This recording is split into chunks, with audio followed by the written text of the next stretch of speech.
अब हमको सुधार करना है अपनी वृत्तियों में।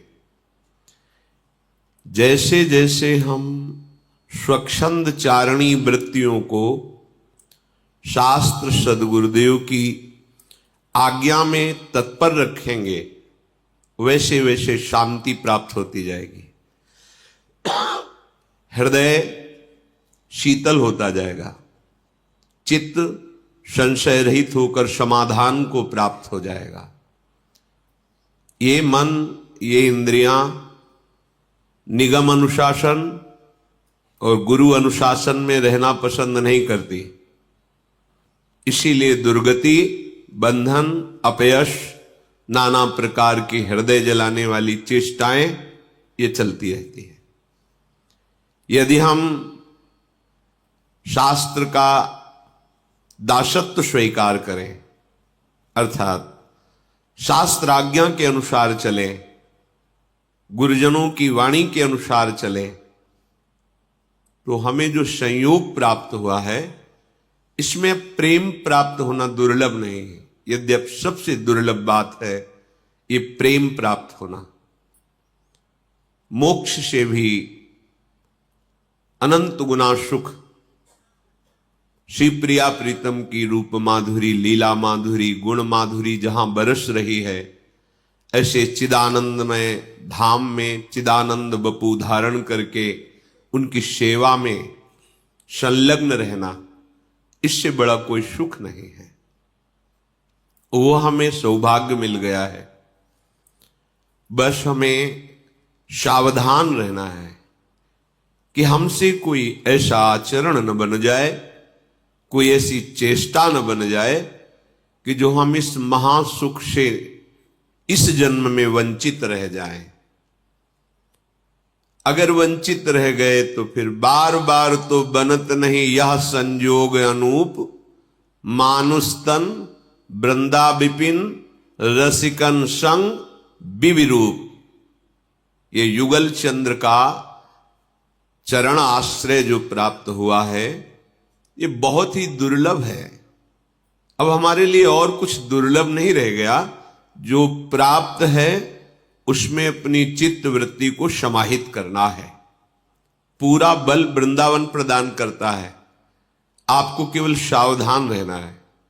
श्रीपाद कह रहे हैं, पापात्मा पुण्यवान वा प्रसरदपयशाः कीर्तिमान वा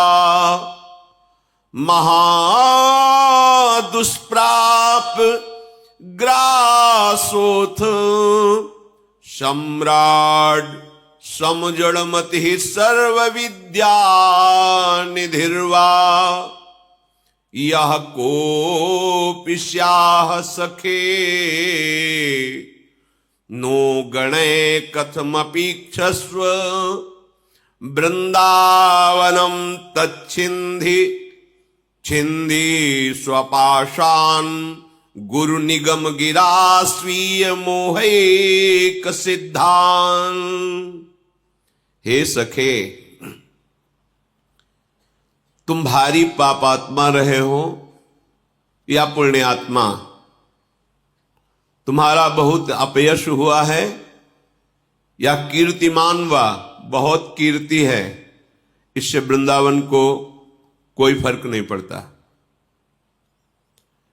तुम एक एक टुकड़े के लिए भटकते रहे हो या महासम्राट रहे हो, वृंदावन इन सब बातों को नहीं देखता। वृंदावन देखता है कि इसने मेरा आश्रय लिया है। बहुत ध्यान से सुनिए, पूर्व में तुम क्या रहे हो इससे वृंदावन का कोई मतलब नहीं। तुम पापी रहे हो, पुण्यात्मा रहे हो, दरिद्र रहे हो या सम्राट रहे हो, मूर्ख रहे हो या विद्वान रहे हो, इनसे कोई फर्क नहीं पड़ता वृंदावन को। अब आपने आश्रय ले लिया है, अब फर्क पड़ेगा। ध्यान देने का विषय है। अब तक जो हुआ वृंदावन सब एक दृष्टि में क्षमा कर दिया। आप सम्राट हो तो वृंदावन को क्या लेना, आप दरिद्र हो तो वृंदावन को क्या लेना। वृंदावन महामहिमा स्वरूप है, वो तुम्हारी दरिद्रता या सम्राट के प्रभाव से न प्रभावित होगा, न वो हे बुद्धि करेगा। तुम पुण्यात्मा हो तो प्रभावित नहीं होगा, पापात्मा हो तो हे भाव नहीं रहेगा। जड़ बुद्धि हो या बहुत विद्वान हो कोई फर्क नहीं पड़ता। अब आपको श्रीधाम वृंदावन का आश्रय मिल गया है, श्रीधाम वृंदावन का दर्शन मिल गया है। कथमपीक्षस्व वृंदावनम, न गणे, गिनता नहीं वृंदावन सब बातों को।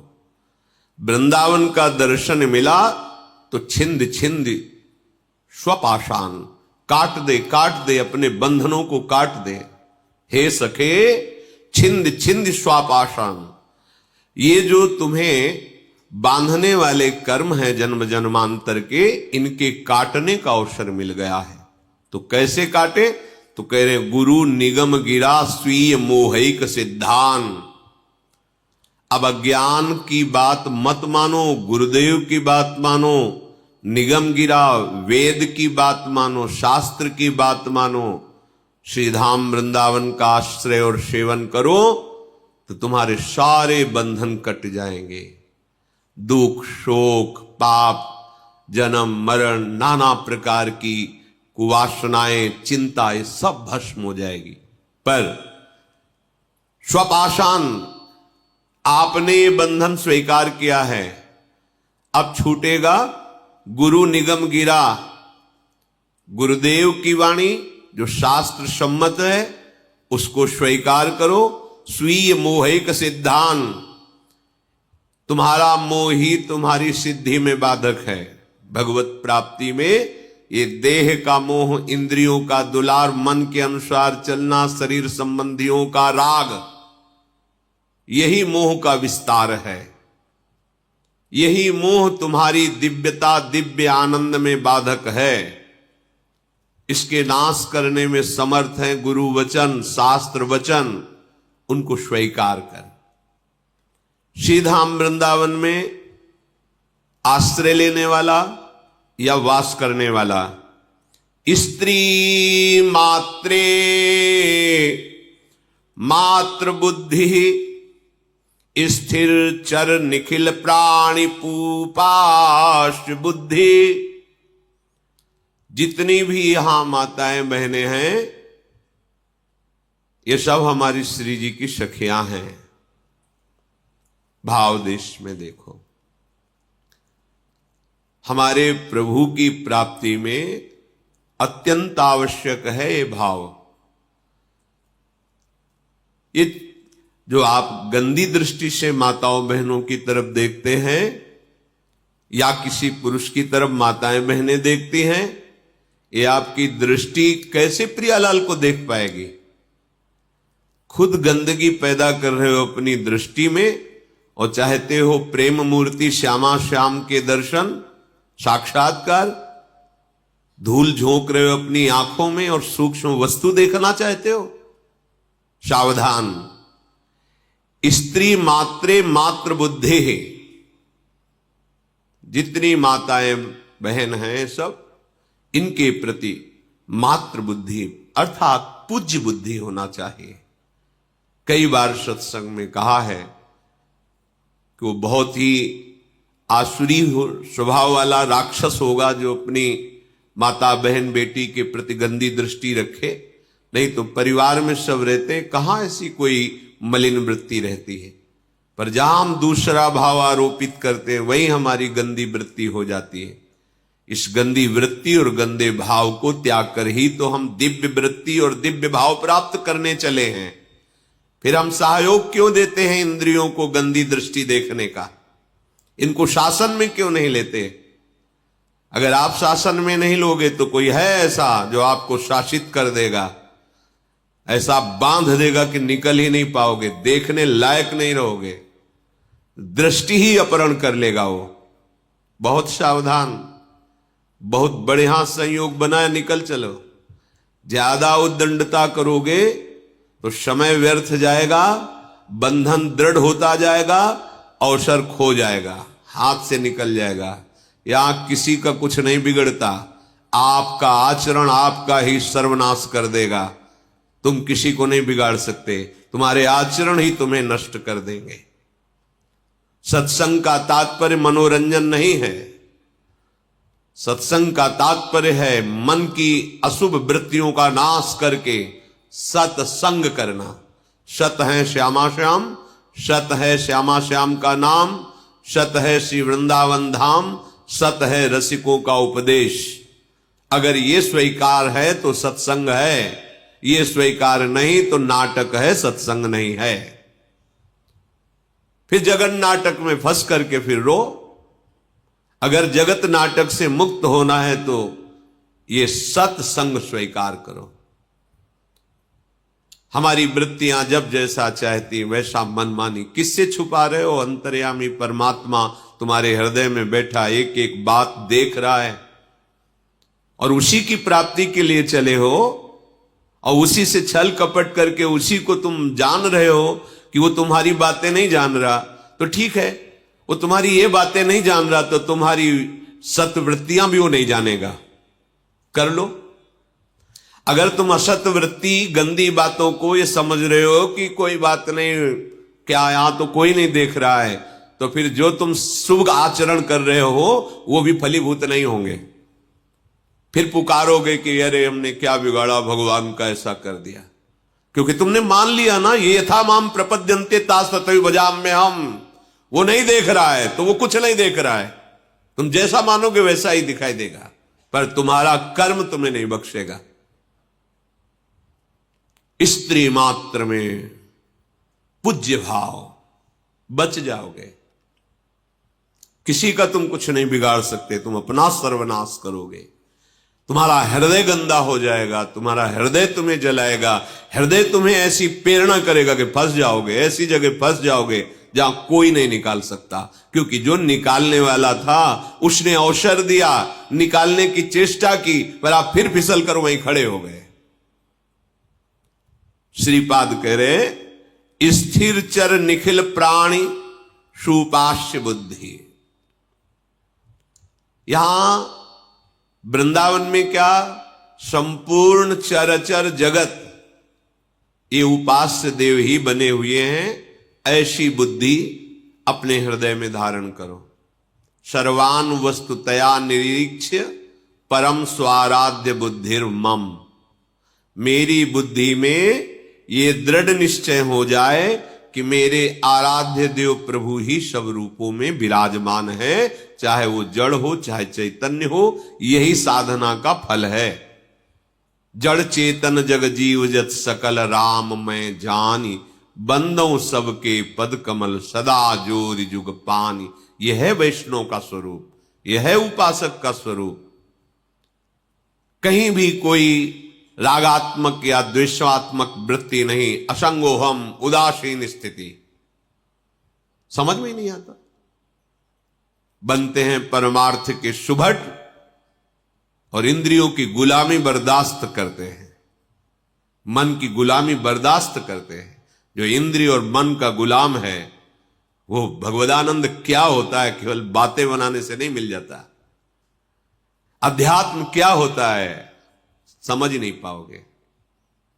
बहुत सावधान। संपूर्ण चराचर में भगवत बुद्धि। जब उपासक पर कृपा होती है, निरंतर नाम जप, मंत्र जप, वाणी गायन, एकांत सेवन, अपने आराध्य देव की सेवा में तन्मयता, तो झलकने लगते हैं कृपा करके युगल सरकार। फिर तो जैसे सावन में कोई अंधा हो जाए तो सावन का जो प्रकृति का स्वरूप हरा भरा, उसको 12 महीना हरा भरा नजर आता, क्योंकि नजर ही नहीं रह गई। हरे भरे को देखकर अंधा हो गया, अब उसको जीवन भर हरा भरा ही समझ में आएगा। ऐसे ही जड़ चैतन्य कछु नहीं दीखत, जित दीखत तित श्याम खड़े। बिहुल बिकल संभार न तन की, घूमत नयना रूप भरे। करनी अकरनी दो विधि भूले, विधि निषेध सब रहे धरे, नरहरिदास ते भये बावरे, जे यह प्रेम प्रवाह परे। ऐसे महासुख के लिए तुम्हें चयन किया है प्रभु ने, अवसर दिया है प्रभु ने, चूको मत। संपूर्ण माताओं बहनों में पूज्य बुद्धि चरणों के दर्शन से ही हमारी दृष्टि पवित्र होगी।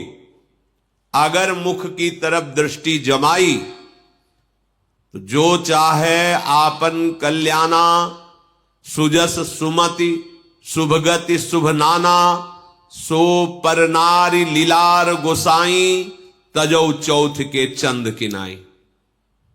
अगर माताओं बहनों की तरफ गंदी दृष्टि से देखोगे तो मति गति ऐश्वर्य वैभव सब नष्ट हो जाएगा। जिसने भी इतिहास साक्षी है माताओं बहनों की तरफ गंदी दृष्टि से देखा, वो चाहे जितना बड़ा वरदानी या बलशाली रहा हो, धूल धूसरित हो गया, नष्ट हो गया। इतिहास साक्षी है, पढ़ के देख लो। सावधान, तुम तो उपासक हो। तुम्हारी दृष्टि जैसे अपने मां को देखने पर परम पावन दृष्टि होती है, अपनी बहन को देखने पर, ऐसे ही जगत में जितनी भी माताएं बहनें हैं वो सब पूज्य हैं। तत्व दृष्टि से देखें तो एकमात्र सच्चिदानंद प्रभु ही ये स्त्री की पोशाक पहन करके लीला कर रहा है। अपने प्रभु को पहचानो, उनके चरणों के दर्शन करो, उनके चरणों में मानसिक प्रणाम करो। भोग वासना दृष्टि रख करके देखोगे तो वो दृष्टि ही तुम्हारे संपूर्ण सुखों का नाश कर देगी। ध्यान से समझ लीजिए, वो दृष्टि तुम्हें और किसी के नाश करने की जरूरत नहीं, वो खुद तुम्हें नाश कर देगी। तुम्हारे सुख की, शांति की, पवित्रता की, पुण्यों की होली लग जाएगी। बहुत सावधान, ये जीवन एक एक कदम सावधानी से चलने के लिए मिला है। चराचर में, वृंदावन में केवल प्रिया प्रीतम के प्रेमी जन ही विराजमान हैं, ऐसी भावना करो। बाह्य शेषार्थ लाभेष्वपि हृदय मुख म्लान निकृद्धा निबुद्धि। श्रीपाद कह रहे हैं कि जो बाह्य लाभ मिलता है, रुपया मिल जाना, प्रणाम नमस्कार मिल जाना, और भी जो सुख सामग्रियां हैं, ये कोई लाभ नहीं है साधक का। उपासक इसे लाभ ना मान ले कि भाई जीवन भर भजन तपस्या की, वाह वाह ये मिला हमें। ये आखिरी खाई है जहां गिर करके दुर्गति होती है। कामिनी, कंचन, कीर्ति, पुत्रैषणा, वित्तैषणा, लोकैषणा, ये तीन सीमाएं खींची गई भगवत मार्ग के पथिक को। तीनों को बड़ी सफाई से लांग जाओ। अगर किसी में भी तुम भिड़ गए, किसी में धोखा खा गए तो गिर जाओगे खाई में। ये वाहवाही, ये प्रशंसा हरि की ठीक है, अगर अपनी मानी तो ये आखिरी खाई है, इसी में गिर जाओगे, आगे निकलना बड़ा कठिन हो जाएगा। श्रीपाद कह रहे बाह्य शेषार्थ लाभेष्वपि, ये बाह्य लाभ कोई लाभ है? नाना प्रकार की सुख भोग सामग्री मिल जाना, प्रशंसा मिल जाना, प्रणाम नमस्कार या अन्य अन्य, ये कोई लाभ है? अभी प्राण निकलेंगे, चले जाओगे, कौन पूछेगा? जब भगवान का अवतार हुआ, उनके नाम गुण नहीं गा रहे तो तुम्हारे नाम गुण गाए जाएंगे। व्यर्थ का ज्ञान, हमारा नाम हो जाए, हमारी कीर्ति हो जाए, या व्यर्थ का हम इतना निर्माण करवाएंगे कि वाह वाह, बड़े बड़े सम्राटों के किले में कबूतर हग रहे हैं, तुम्हारे निर्माण में कौन सा ऐसा महान यश हो जाएगा कि पूरा त्रिभुवन कहेगा वाह, विश्वकर्मा ने बनाया तो उनका नाम तो ले नहीं रहा कोई, जिन्होंने सुधर्मा सभा रची गई, इंद्रप्रस्थ में ऐसी सब कहां है? माया के प्रवाह में सब बह गए, इतिहास में केवल लिखे रहे। तुम क्या हो? बाह्याशेषार्थ लाभेष्वपि, अगर बाहर का लाभ तुम्हें लाभ दिखाई दे रहा है तो बड़े धोखे में हो। हृदय मुख म्लान निकृद्धा निबुद्धे, तुम्हें उदास हो जाना चाहिए कि तुम्हारी बुद्धि जो है वो भ्रष्ट हो रही है। सच्चिदानंद प्रभु के स्मरण को छोड़कर, प्रभु के चिंतन को छोड़कर विषय सुख, धन संपत्ति, मान बढ़ाई, विषय भोग, तुम्हारी बुद्धि खराब हो गई है।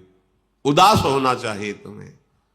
भगवत मार्ग के पथिक का लाभ केवल एक ही है, निरंतर अखंड भगवत स्मृति, तैल धारावत भगवत स्मृति। रूप समाया हुआ है और नाम चल रहा है, इससे बड़ी कोई लाभ वृत्ति नहीं। सावधान हो जाओ, देह स्त्री वित्त पुत्रादिषु न ही मम धीर मित्र बुद्धि स्वशत्रु स्वापीड़ायाम समन्तात सुखमति रमितानंद वृंदावनेस्तु। श्रीपाद कह रहे हैं, यदि इसी जन्म में भगवत प्राप्ति करनी है, वृंदावन का आश्रय लिया है, वास स्वीकार किया है, तो देह में, स्त्री शरीर में, वित्त अर्थात संपत्ति में, पुत्र और गृह घर, इसमें ममता न करो। ये देह भगवत सेवा पात्र है। हमें जितने परिवार के जन मिले वो भगवत स्वरूप मानकर केवल अपने कर्तव्य का पालन करके उस सेवा को भगवत प्रसन्नता हेतु बनाना है। हमारे प्रभु प्रसन्न हो, हमारे श्यामा श्याम राजी हो, स्त्री रूप में, पुत्र रूप में, पति रूप में, घर संपत्ति रूप में हमें सेवा मिली है। अगर उसमें आप ये मैं भोगता हूं, ये मेरी संपत्ति है, फंस गए। ये अहमता ममता तुम्हारी दुर्बुद्धि के कारण है। ममधीर मित्र बुद्धि स्वशत्रु, ये फिर क्या करेगी? किसी को मित्र बना लेगी बुद्धि और किसी को शत्रु बना लेगी। किसी में राग करेगी, किसी में द्वेष, किसी में अनुकूलता, किसी में प्रतिकूलता, और आ गया प्रपंच और नष्ट हो गया। जो उद्देश्य था समता वो तो गई, जो उद्देश्य था प्रभु के चरणारविंद की ममता वो तो गई। ये दुर्बुद्धि कहने में समय ज्यादा लगा, आने में नहीं लगता। दुर्बुद्धि इतना कहने में समय लगा, इतने में वो सब काम कर देगी।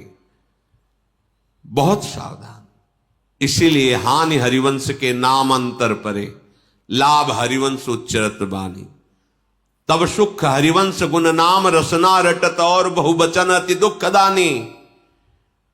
प्रिया प्रीतम की वार्ता किसी और कुछ बोले तो फंस जाओगे।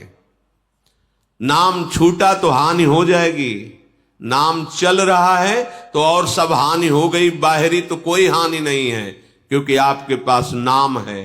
नाम छूट गया, बाहरी लाभ है तो कोई लाभ नहीं है। स्वपीड़ायाम समन्तात सुखमति रमितानंद वृंदावनेस्तु। कह रहे हैं कि तुम्हें विशेष विशेष कष्ट दिया जाए, आंतरिक और बाहरी भी, तो तुम इस परम सुख की प्राप्ति के उद्देश्य से विचलित मत होना। तुम्हें अपरिसीम आनंदमय श्री वृंदावन ने स्वीकार किया है। बस वृंदावन को पकड़ लो, आश्रय ले लो, बस ये आपको प्रिया प्रीतम से मिला देगा, ये सारे सुखों से मिला देगा। ये सत्संग आचरण में उतारने के लिए है। सत्संग की बड़ी महिमा है, पर वो महिमा तभी फलीभूत होगी जैसे औषधियों से युक्त करके आपको बढ़िया रसोई पवाई जाए जो स्वस्थ बलवान बनावे। आप पाओ ही ना, रसोई तो तैयार हो गई, आप पाते ही नहीं है, तो क्या करेगी वो? आपको स्वस्थ बलवान थोड़ी बनाएगी। आपने पा लिया और बमन कर दिया, फिर भी नहीं होगा। अपने लोग कुछ ऐसे ही है, सत्संग सुनते हैं, आचरण में नहीं उतारते। सुन लिया और दूसरे को सुना दिया, बमन कर दिया, पचा नहीं पाए। क्या लाभ मिला? 20 वर्ष सत्संग वैसे के वैसे, ये दुष्ट मन वैसे का वैसे ही सुरक्षित बना हुआ है, इस पर कोई प्रहार अभी तक नहीं हुआ, क्योंकि इसी का दुलार चलता चाह। कैसे हमारा मन हमको शांति प्रदान करे? वो कहेगा भोगों में शांति है, और भगवान कहते त्यागात शांतिरनंतरम। किसकी माने, मन की या भगवान की? अगर सत्संगी हो तो तुम्हें समझ में आ गया होगा कि हमें किसकी बात माननी है। पर मानते किसकी हो? मन की। न गुरु भगवान की, न सच्चिदानंद भगवान की। मन भगवान की बात मानते हैं हम। मन हमें हमारा भगवान है, वो जैसा कहेगा हम वैसी बात चलेंगे। क्या हाथ लगेगा? अभी तक इसकी बात मान करके ही तो हम भगवत विमुख रहे हैं, अनंत जन्म हो गए। इसलिए वृंदावन का आश्रय, वृंदावन का वास हमें जो मिला है, हम अपनी बुद्धि को इस रहनी से युक्त करें। समस्त माताओं बहनों में पूज्य भाव, इनके चरणों में प्रणाम करके कि हे प्रभु, हे नटवर नागर, आप इसी रूप में हो। नाथ, मेरा मन कभी आपके इस रूप में दोष बुद्धि न करे, कभी भोग बुद्धि न करे। हे नाथ, आप ही जड़ चैतन्य रूप में हो। प्रभु, मुझे कभी भ्रम न होवे कि आपके सिवा और कोई है। अंदर ही अंदर प्रभु से प्रार्थना करें। हे नाथ, ये शत्रु मित्र अनुकूलता प्रतिकूलता का व्यवहार हमारे हृदय में व्यापे नहीं, सदैव हम आपके स्मरण में बने रहे। ये दिव्यता है, ये दिव्य मार्ग है, अध्यात्म मार्ग। कोई पार्थिव मार्ग है क्या? ये दिव्य मार्ग है। दिव्य भाव रथ पर बैठकर इस मार्ग में चला जाता है। अगर भाव रूपी रथ ही नहीं तो तुम अध्यात्म मार्ग में चल ही नहीं सकते। जैसे धरती पे चलने के लिए अलग वाहन है, आकाश मार्ग में चलने के अलग वाहन है, ऐसे अध्यात्म मार्ग में भाव रथ पर बैठकर चला जाता है। भाव ही नहीं तो क्या? अगर स्त्री पुरुष भाव, जड़ चैतन्य भाव, शत्रु मित्र भाव, दुख सुख अनुकूलता प्रतिकूलता भाव, तो ये विषम भाव है, ये संसार का भाव है। संसार मार्ग में जो भटक रहे हैं उनका ये भाव है। अध्यात्म का मार्ग ये भाव नहीं है। अध्यात्म मार्ग द्वंद्वरि विमुक्ता सुख दुख संगई, इस भाव के द्वारा अध्यात्म मार्ग में चलता है। ऐसा नहीं कि आप आचरण और भाव सांसारिक करें और आप समझे कि मैं अध्यात्म मार्ग का पथिक हूं। नहीं, पथिक हो ही नहीं, क्योंकि उस मार्ग में जिस रथ पर चला जाता है वो रथ ही नहीं है। भाव रूपी रथ में भावोत्सवेन भजताम रस काम धेनुम, भाव ही नहीं आएगा। चाहे जो भेष रख लो, चाहे जो नाटक कर लो, अध्यात्म मार्ग कोई ऐसा थोड़ी है कि वो आपके मन के अनुसार चलता है। मन को अध्यात्म के अनुसार चलाया जाता है। क्या है अध्यात्म का स्वरूप? जो शास्त्र और गुरुदेव आज्ञा करते हैं उस पर। तो ये भाव के द्वारा ही स्वीकृत होता है, भाव के द्वारा ही इस मार्ग में चला जाता है। और प्रभु भाववश्य भगवान भजी सदा राधा रमन, भाव के वशीभूत होते हैं। प्रिया प्रीतम, भाव ही नष्ट कर दिया। स्त्री भाव, पुरुष भाव, भोग भाव, राग भाव, इन भावों से अध्यात्म में चला जाता है क्या? शत्रु भाव, मित्र भाव, कपट, छल, इन भावों के द्वारा अध्यात्म, गंध भी नहीं मिलेगी अध्यात्म की। पूरा जीवन ऐसे व्यतीत कर दोगे, खाली खाली के खाली।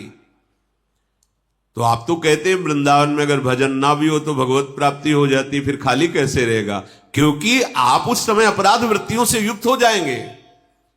जब आप भाव से नहीं चलेंगे तो आपके अंदर अपराध वृत्तियां जागृत रहेंगी, तभी तो भाव नहीं बना है। वो अपराध वृत्तियां ऐसी करेंगे कि फिर गति बिगड़ जाएगी। वृंदावन यही विधि बसे तज के सब अभिमान, तृणते नीचो आपको जाने सोई जान। वृंदावन बस के इतनो बड़ो सयान, जुगल चरण के भजन बिन निमिष न दीजय जान। यह है, एक क्षण भी श्यामा श्याम का विस्मरण नहीं। साप के प्रति चरण वंदना, स्वयं में अति दैन्यता, वृंदावन कृपा कर देगा। भाव नहीं है तो फिर ये जो भाव का अभाव है, इसी में सारे विकार होते हैं, और इसी से निंदा स्तुति मान अपमान, ये प्रपंच, तो ये अपराध बनेगा। अपराध बनेगा तो फिर उसका दंड मिलेगा। दंड अमृत है अपने लिए, दूसरे के लिए नहीं। अपने लिए क्षमा विष है, दूसरे के लिए क्षमा अमृत है, दंड विष है। जहां तक हो हम दूसरे को क्षमा करें, पर अपने को नहीं। अपने को दंड चाहिए। ये उद्दंड मन, ये उद्दंड इंद्रियां बिना दंड के सही रास्ते पर नहीं आती। हम दूसरे को तो दंड देने में बहादुर होते हैं, अपने को क्षमा कर देते हैं, कोई बात नहीं। दूसरे की बड़ी से बड़ी बात को हम कह सकते हैं कोई बात नहीं, लेकिन अपनी बात को कोई बात नहीं ऐसा नहीं कहेंगे। एक छोटी सी भी बात के लिए हमें प्रायश्चित करना होगा, हमें उसके लिए दंड सहना होगा, तभी ये उद्दंड मन काबू में आता है। लेकिन प्रणाली दूसरी है। यहां दूसरे के एक छोटे से अपराध को बहुत पर्वत की तरह करके विस्तार से दिखाना और अपने पर्वत जैसे अपराध को बिल्कुल छुपा लेना, यह परमार्थ के पथिक का स्वरूप नहीं है। परमार्थ के पथिक का स्वरूप है एक राई जैसे अपराध को पहाड़ करके मानना। अगर अपना छोटा सा भी अपराध है, गलती है, तो उसे पहाड़ की तरह मानना। हे नाथ, कब दूर होगा। गोस्वामी जी कहते, जो मैं अपने अवगुण कहूं, बाढ़ई कथा पार नहीं लाऊं। इतना मैं, ये क्या है? जरा सी भी इस फुरना को पहाड़ जैसा देखते हैं, और अपने पहाड़ जैसे अपराध करने पर भी हम उसे मानते नहीं कि मैंने गलती की। इसीलिए दूसरों पर क्षमा वृत्ति और अपने में दंड वृत्ति, साधन वृत्ति। सुखा दो शरीर को यदि अपराध कर रहा है, भजन बल से मन और इंद्रियों को निष्काम कर दो, इनकी वासनाओं का शमन कर दो। तुम भगवान के चिदानंद अंश हो, ये पार्थिव शरीर नहीं हो। इनकी दुलार के लिए इस जन्म को बर्बाद मत करो, मान लो नहीं पछताओगे।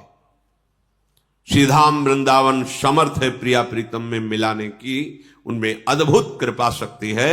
बस हमको सावधान होकर रहने के अनुसार रहना है।